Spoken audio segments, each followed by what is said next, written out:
அனைத்து விவசாயிகளுக்கும் வணக்கங்க. இன்ஸ்டாகிராமும் சரி, யூடியூப்லேயும் சரி, ஃபேஸ்புக்லேயும் சரி, எல்லாருமே டைகிராம்னு தான் கமெண்ட் பண்ணுறீங்க. டைகிராமை நான் தனியாக ஃபோட்டோவாக அப்லோட் பண்ண போகிறேன். அதுவும் இல்லைனா இந்த வீடியோவிலே லாஸ்ட்டில் நான் கொடுத்துட்றேன். எதுக்காகனா டைகிராம் மட்டும் அப்லோட் பண்ணலாம். நிறைய பேருக்கு பார்த்தீங்கன்னா டைகிராம் பார்த்து இந்த மிஷினை செஞ்சிங்கன்னா சில டவுட் வரும். அதை நம்ம வரக்கூடாதுன்றதுக்கு தான் இந்த மிஷினை வச்சியே நான் எப்படி செஞ்சுருக்கேன்னு சொல்ல போகிறேன்னு. அளவும் நான் டேப் இருக்குது என்கிட்ட, இந்த டேப்பை வச்சு நான் அளவும் காட்டிடுறேன். இதில் பார்த்துக்குங்க. அப்படி வீடியோவில் டவுட் வந்துச்சுன்னா டைகிராமில் பார்த்துங்க. டைகிராமில் டவுட் வந்துச்சுன்னா வீடியோவை ஃபுல்லாக பாருங்கள், தெளிவாக புரியும். வாங்க இப்போ டைகிராம் காட்டுறேன். நம்ம பார்த்திங்கன்னா மேலே செவ்வகம் மாதிரி இரும்பு ஆங்கிலம் கொடுத்துருக்கோம். அது பார்த்திங்கன்னா இதனுடைய நீட்டு பார்த்திங்கன்னா 2.25 அடி. கிட்ட வாங்க பாருங்கள், 2.25 அடி இதனுடையது. அதே போல் இந்த சைடும் 2.25 அடி. இந்த சைடு பார்த்திங்கன்னா 1.5 அடி வரும். அந்த பக்கமும் 1.5 அடி தான் வரும். அதேமாரி கால் 4 கால் பார்த்திங்கன்னா 2 அடி வரும். பார்த்தாலே தெரியும் 2 அடி. 4 கால் 2 அடி, 8 அடி ஸ்கொயர். இது இந்த பட்டை ஆங்கிலம் பார்த்திங்கன்னா இது ஒரு 2.25, இது ஒரு 2.25, 4.5, இது 1.5, 3 அடி. மொத்தம் இவ்வளோ தான் செலவு. அதுக்கப்புறம் எக்ஸ்ட்ராவாக பார்த்தீங்கன்னா கீழே நம்ம இந்த கால் வந்து விரியக்கூடாதுன்னு இந்த சைடு இரும்பு ஆங்கிலம் கொடுத்துருக்கோம். அதுவும் சேம் சைஸ் தான், இந்த சைஸே தான் கொடுத்துருக்கோம். ரெண்டாவது பார்த்தீங்கன்னா அடுத்தது பார்த்தீங்கன்னா மெயின் இது தான் கலகா பறிக்கிற ஏரியா.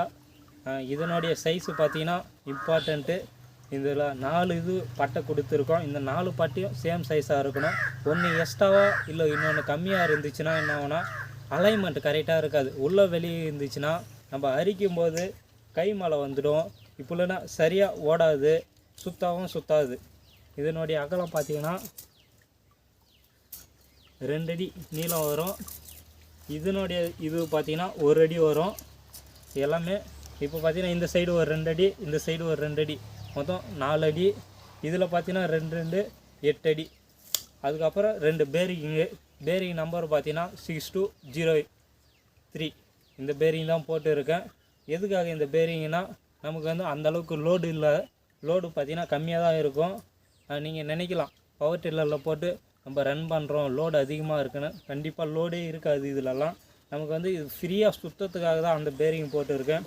அப்படி இல்லையா நீங்கள் பேரிங் இது வந்து இது வந்து பார்த்தீங்கன்னா பேரிங் லேத்தில் கொடுத்து மிஷினிங் பண்ணி பேரிங் இன்செர்ட் பண்ணுற மாதிரி பண்ணியிருக்கேன். அதேமாதிரி பார்த்தீங்கன்னா பேரிங் எதனா டேமேஜ் ஆயிடுச்சுன்னா இந்த இடத்துல பார்த்தீங்கன்னா ஒரு காப்பர் வாஷர் வச்சு வெல்டு டாக்கா வச்சுருக்கேன். அந்த டாக்கா மட்டும் கிரைண்டிங் மிஷின் லைட்டாக கிரைண்ட் பண்ணிவிட்டு அந்த வாஷரை எடுத்துனா இந்த சைடுந்து ஒரு ராடு வச்சு ஆச்சுன்னா இந்த பேரிங் வெளியே வந்துடும்.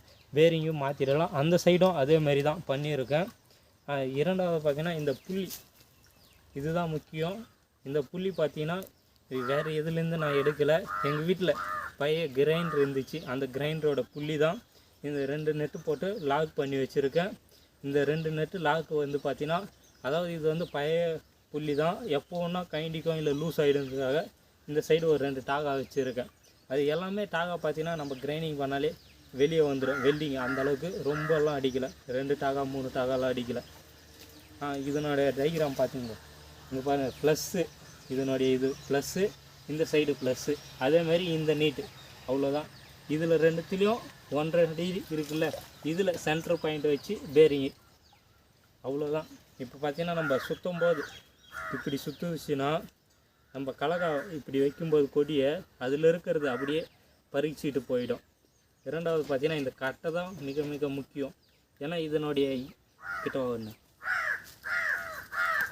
இப்போ பாருங்கள், இந்த கட்டைக்கும் இதுக்கும் பார்த்திங்கன்னா ஒரு 50 mm கேப் இருக்குது.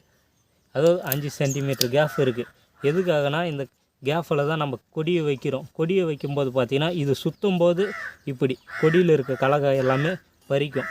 இந்த கட்டையை நம்ம நவுத்த பார்த்திங்கன்னா இன்னும் அதிகமாக பறிக்கும். பட் கலகா டேமேஜ் ஆகும். ஒடியாமல் இருக்கணும்னா இந்த மாதிரி கட்டை வைக்கணும். அப்படி இல்லை ஆங்கிலம் இருந்தாலும் ஆங்கிலம் நல்லா வச்சுக்கலாம். நான் பார்த்தீங்கன்னா இந்த சைடு தான் நான் பறி பண்ணி ஆங்கிலம் வச்சேன். இந்த சைடு ஒரு ஸ்கொயரு கம்பி வச்சேன். பட்டு இந்த பக்கம் தான் ஆப்போசிட்டில் வந்துடுச்சு. எதுக்காகனா நம்ம பவர் டில்லரில் பார்த்தீங்கன்னா இந்த ரொட்டேஷனில் தான் சுற்றுது, கிளாக் வைஸில் தான் சுற்றுது. அதனால் பார்த்தீங்கன்னா இந்த மெத்தட் வச்சுருக்கேன். அதுவே நீங்கள் ஒரு மோட்ரு போட்டிங்கன்னா ஒரு 1 HP இல்லை 2 HP மோட்ரு வச்சு ரன் பண்ணிங்கன்னா நீங்கள் ரிவர்ஸில் வச்சிங்கன்னா இந்த சைடு வரும். அதே போல் மெயினில் போட்டிங்கன்னா இந்த சைடு வரும். அது நீங்கள் வந்து மோட்ரு டைரெக்ஷனை பொறுத்து மாறும்.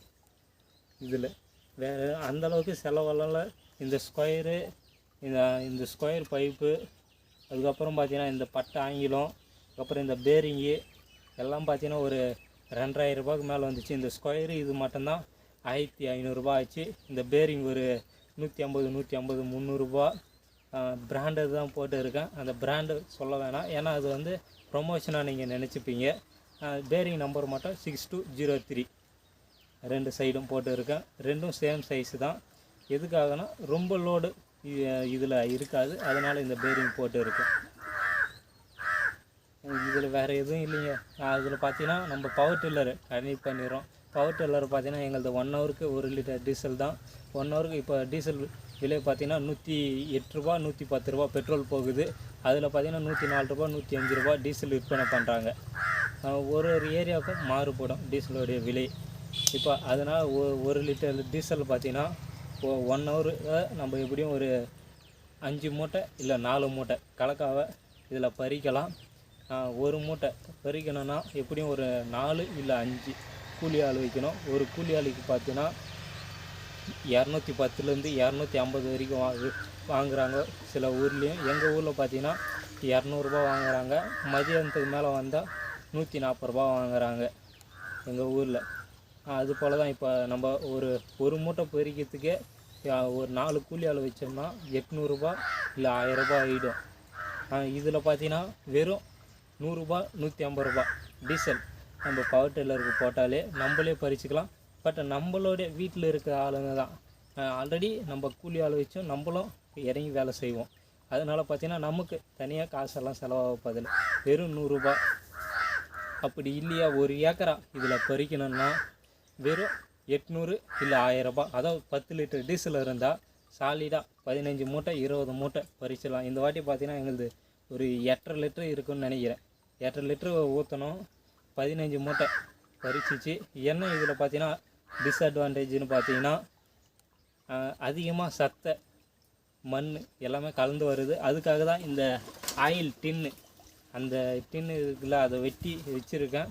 இந்த முறை பார்த்தீங்கன்னா இதிலே கொஞ்சம் ஆல்ட்ரு பண்ணலான்னு இருக்கேன். என்னென்னா இதிலே ஒரு மாதிரி கீழே வச்சுட்டு அதிலே மண் ஜலிக்கிற மாதிரி பண்ணலான்னு இருக்கேன். அதையும் பண்ணுவேன். பண்ணனா தனி வீடியோவாக நான் போட்டுக்கிறேன். பட் ஆனால் இப்போ பண்ண மாட்டேன். எப்படியும் ஒரு 2 மாதம் ஆகும். ஏன்னா இப்போ தான் வேர்க்கடலையே நாங்கள் போட்டு இருக்கோம். அது அறுவடை டைமில் தான் நான் இதில் கை வைப்பினேன். மீதி இதில் வேறு எதுவும் இல்லைங்க. நீங்கள் பவர் டில்லரை பற்றி மோட்ரு ரன் பண்ணிக்கலாம். அப்படி இல்லையா நீங்கள் கையிலேயே கூட ஒருத்தர் இங்கே கையிலேயே சுத்த பார்த்தீங்கன்னா 2 பேர் இந்த சைடு பிடிச்சிங்கன்னா அசால்ட்டாக பிடிச்சிடலாம். வீடியோ வேணும்னா இதுக்கு முன்னாடி எடுத்த வீடியோ இருக்குது, நான் அப்லோட் பண்ணுறேன், அதில் பாருங்கள். சத்தை கொஞ்சம் அதிகமாக தான் இருக்கும். அதை உணர்த்தி ஜலிச்சோம்னா போயிடுது. அந்த அளவுக்கெல்லாம் இல்லை. அப்படி மிஷினில் போட்டு நம்ம உடைக்கும் போது எல்லாமே க்ளீனாக வந்துடுது. நமக்கு பார்த்திங்கன்னா இந்த மிஷினில் பார்த்திங்கன்னா இந்த வாட்டி எப்படியும் ஒரு 4,500 5,000 சேவிங் தான் பண்ணியிருக்கோம். வெறும் 3,000 ரூபா தான் செலவு பண்ணேன் இந்த மிஷினில். இப்போ அந்த 3000த்தில் நமக்கு சேவிங்கில் பார்த்தீங்கன்னா 2000 தான் சேவிங் ஆகும். மீதி 3000 பார்த்தீங்கன்னா இந்த மிஷினுக்கு செலவு போச்சுன்னா கூட 2000 நமக்கு சேவிங்கு. இந்த முறை எல்லாமே சேவிங் தான். நீங்கள் இந்த டைகிராம்ன்றீங்க, நம்மளுடைய யூடியூப்லையும் சரி இன்ஸ்டாவிலையும் சரி ஃபோட்டோவாக அப்லோட் பண்ணுறேன், பாருங்கள். அந்த ஃபோட்டோவில் தெளிவாக இல்லைன்னா மறுபடியும் கேளுங்க. நான் வந்து உங்களுக்கு பிடிஎஃபாக சென்ட் பண்ணுறேன். உங்கள் வாட்ஸ்அப் நம்பருக்கு கொடுங்க. மறக்காமல் நம்ம சேனலை சப்ஸ்கிரைப் பண்ணிவிடுங்க.